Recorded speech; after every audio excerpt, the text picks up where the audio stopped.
हमारा सेल जो है इन चीजों से मिलकर बनता है। वाटर है, इलेक्ट्रोलाइट्स है, प्रोटीन है, लिपिड्स है, कार्बोहाइड्रेट है। प्रोटीन में दो प्रकार की प्रोटीन हमारे सेल को बनाती हैं, स्ट्रक्चरल प्रोटीन और ग्लोबुलर प्रोटीन। वाटर, जहां पर भी जब भी कोई लिक्विड की बात होगी तो वहां वाटर तो होगा ही होगा। कभी भी हम किसी घर की कल्पना करें तो बिना पानी के तो हो ही नहीं सकती है ना। तो पानी का उपयोग यहाँ होता है। इलेक्ट्रोलाइट्स, इलेक्ट्रोलाइट्स का मतलब है कि यहाँ पर सोडियम, पोटेशियम, कैल्शियम ये सब भी जरूरत होगी। जैसे घर को बनाने के लिए भी हमें सीमेंट की जरूरत होती है और सारी चीजों की जरूरत होती है, तो यहाँ पर ये इलेक्ट्रोलाइट्स हैं। प्रोटीन यानी कि स्ट्रक्चर देने वाली चीजें। प्रोटीन स्ट्रक्चर देता है। स्ट्रक्चरल प्रोटीन जैसे आपके बाल है, नाखून है, स्किन है, ये कैसी होनी चाहिए, ये कौन डिसाइड करता है? Structural protein. ग्लोब्यूलर प्रोटीन का मतलब है कि ये हमारे ग्लैंड्स को बनाने का काम करती हैं। ग्लैंड्स को यानी कि ऑर्गेनल्स को, अंदर के स्ट्रक्चर को। ये बाहरी स्ट्रक्चर हो गया, ये अंदरूनी स्ट्रक्चर को बनाने का काम करेंगी। लिपिड्स, लिपिड्स क्या होते हैं? जो बाउंड्री को बनाएंगे। ये बाउंड्री क्या है? लिपिड्स की बनती है। लिपिड्स क्या होते हैं? प्रोटीन और फैट के मिलने से तीसरी चीज बनती है। प्रोटीन और फैट जब आपस में मिलती हैं तो लिपिड्स बनाती हैं, जो कि सेमी परमेबल होती हैं वाटर के। यानी कि इससे कुछ चीजें जा सकती हैं, कुछ चीजें नहीं जा सकती। इसके बराबर में क्या होगी? एक सेल होगी, इसके बराबर में भी एक सेल होगी, इसके बराबर में भी एक सेल होगी, इसके बराबर में भी एक सेल होगी। ऐसे ही होगा ना जब स्किन बन रही है। तो ऐसा नहीं कि इसकी चीजें इधर भग गई और इसकी चीजें इधर भग गई, ऐसा नहीं होगा। क्योंकि इसकी जो लेयर है वो किससे बनती है? लिपिड से बनती है, जो हर चीज को अंदर और बाहर करने से पहले देखता है कि कौन सी हमें चाहिए, कौन सी दूसरे को चाहिए। कार्बोहाइड्रेट, हर सेल को काम करने के लिए एनर्जी की जरूरत होती है। इन सब को भी काम करने के लिए एनर्जी की जरूरत होगी। तो हम देख लेते हैं एक बार डिटेल से, मैं बताता हूँ, चलने दो वैसे। पानी वाटर प्रधान तत्व होता है जो सेल का लगभग 70 से 80% भाग है। इस पानी में सेल की केमिकल घुली रहती है। सेल के अंदर के पानी को, इस अंदर के पानी को इंट्रासेलुलर फ्लूइड कहते हैं, ICF बोलते हैं। इसके अंदर के पानी को क्या बोलते हैं? ICF, intracellular fluid. इसके बाहर जो पानी होगा, एक सेल और दूसरे सेल के बीच में जो पानी होगा, उसको बोलते हैं एक्स्ट्रा सेलुलर फ्लूइड, ECF। ठीक है, तो इंट्रासेलुलर फ्लूइड कहते हैं। इलेक्ट्रोलाइट्स, इसका क्या यूज है? सेल में इलेक्ट्रोलाइट्स में मुख्य रूप से potassium, magnesium, phosphate, sulphate, bicarbonate अलावा थोड़ी मात्रा में सोडियम, कैल्शियम, क्लोराइड भी है। सेल की जितनी भी केमिकल रिएक्शन है, इसके अंदर कुछ केमिकल रिएक्शंस होंगी, जितनी भी केमिकल रिएक्शंस हैं उनके लिए जरूरी है, तभी सेल के अंदर मेटाबॉलिज्म का कार्य ठीक से होगा।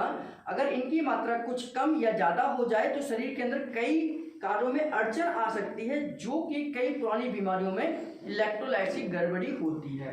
यानी कि इलेक्ट्रोलाइट्स क्या है? ये सेल है, सिकुड़ेगी, फैलेगी, इन सब को काम कराने के लिए इलेक्ट्रोलाइट्स की आवश्यकता है। अगर इनमें इनकी मात्रा बढ़ जाए किसी चीज की, जैसे सोडियम की मात्रा अगर सेल के अंदर बढ़ती चली जाए तो पानी क्या है? बढ़ता चला जाएगा, सेल फूल जाएगी, है ना? सेल फूल जाएगी क्योंकि पानी, नमक क्या करता है? पानी को खींचता है। तो अगर इसमें सोडियम की मात्रा बढ़ जाएगी तो सेल फूल जाएगी, तो हमें इन्फ्लामेशन वाली बीमारियां हो जाएंगी। ये हाथ फूल जाएगा, कहते हैं ना मेरे हाथ में पानी भर गया है, वाटर रिटेंशन हो गया है। और अगर उसमें सोडियम कम हो जाए तो ये सिकुड़ जाएंगी, बेचारी सूख जाएंगी, है ना? सूख जाएंगी तो क्या होगा? BP लो होगा, कमजोरी आ जाएगी। तो इसका मतलब ये कि अगर इलेक्ट्रोलाइट्स कम हो जाए तो भी दिक्कत है, ज्यादा हो जाते हैं तो भी दिक्कत है, इनकी नॉर्मल वैल्यू रहना जरूरी है। प्रोटीन की क्या आवश्यकता पड़ती है? प्रोटीन क्या करती है? पानी के बाद प्रोटीन ही सेल के अंदर मुख्य रूप से पाई जाती है। ये साधारणतः सेल के वजन के लगभग 10 से 20% भाग है। प्रोटीन दो प्रकार के होते हैं, ग्लोबुलर प्रोटीन और स्ट्रक्चरल प्रोटीन।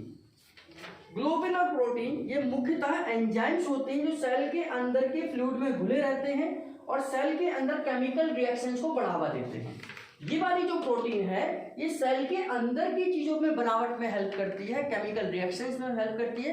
ये एंजाइम्स की तरह काम करते हैं कि ये प्रॉपर तरीके से, इसका जो केमिकल रिएक्शन है वो प्रॉपर तरीके से हो। दूसरा है स्ट्रक्चरल प्रोटीन। सेल में ये प्रोटीन लंबे लंबे रेशे के रूप में पाई जाती है। इनका मुख्य कार्य है मसल्स को सिकुड़ना, मैकेनिज्म प्रदान करना। ये रक्त नलिकाओं, लिगामेंट में पाई जाती है। सेल के ऑर्गेनेल्स और मेम्ब्रेन इत्यादि प्रोटीन को बनाने का काम करते हैं। ये जो प्रोटीन है वो चमड़ी यानी कि स्किन, बाल, नाखून इत्यादि बनाने का काम करते हैं, ताकि ये पता चल सके कि आपके शरीर के अंदर बाल कैसे हो, स्किन कैसे हो, आपके नाखून कैसे हो। उनको बनाने का काम हमारी स्ट्रक्चरल प्रोटीन करेगी।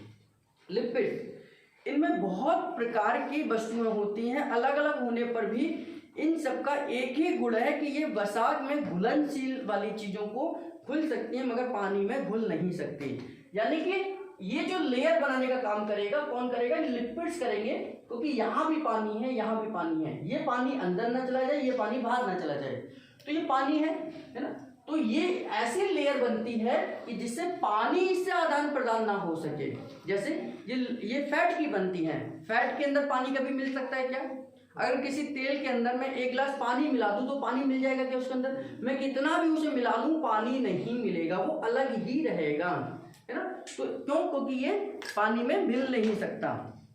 इन्होंने कहा इसका एक गुण यह है कि वे वसा के घुलनशील वाले पदार्थों को घुल सकती हैं, मगर पानी में घुल नहीं सकती। इनमें मुख्य रूप से फॉस्फोलिपिड्स और कोलेस्ट्रॉल हैं। ये सेल के लगभग 2% मात्र हैं।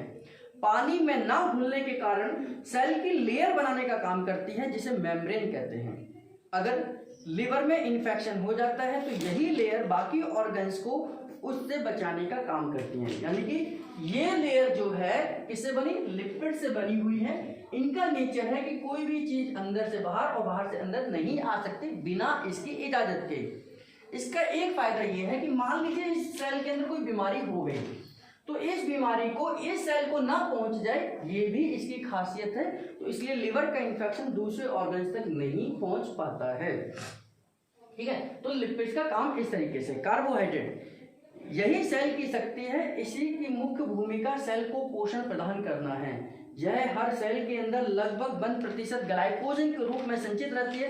यानी कि कार्बोहाइड्रेट 1% ग्लाइकोजन के रूप में यहाँ स्टोर रहती है, जिसके बाद में इसके सेल के आजू बाजू में एक्स्ट्रा जो फ्लूइड है, जिसमें कार्बोहाइड्रेट ग्लूकोज के रूप में हमेशा रहती है, जो कि सेल की जरूरत के हिसाब से काम में लाया जाता है।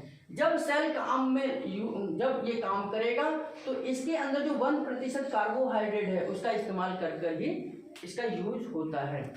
सेल अपने सारे काम एनर्जी से करेगा तो इसे कार्बोहाइड्रेट की जरूरत है। सेल की जो बनावट है ये लिपिड से बनती है। प्रोटीन क्या करते हैं? इसको स्ट्रक्चर देने का काम करता है। और दूसरे इसके अंदर जो केमिकल रिएक्शन है ये भी प्रॉपर तरीके से हो, ये हमारी प्रोटीन करती है।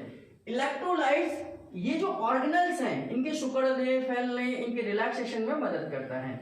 कुछ इलेक्ट्रोलाइट्स अगर ज्यादा हो जाए या कम हो जाए तो उसकी वजह से बीमारी आ सकती है।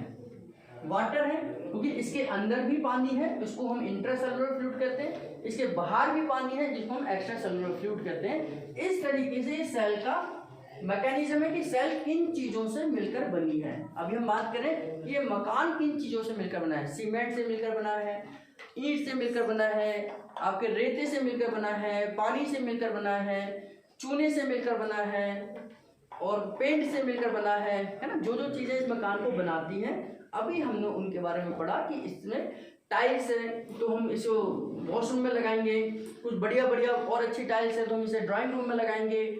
ऐसे हम लोग डिसाइड करते हैं ना। तो ऐसे ही सेल की बनाने के लिए इन सब चीजों की आवश्यकता पड़ती है। इस सेल के अंदर छोटे छोटे ऑर्गेनल्स हैं, सेल मेम्ब्रेन, इन सबको ये सब मिलकर आपस में सेल को बनाते हैं। ठीक, नेक्स्ट काट दो।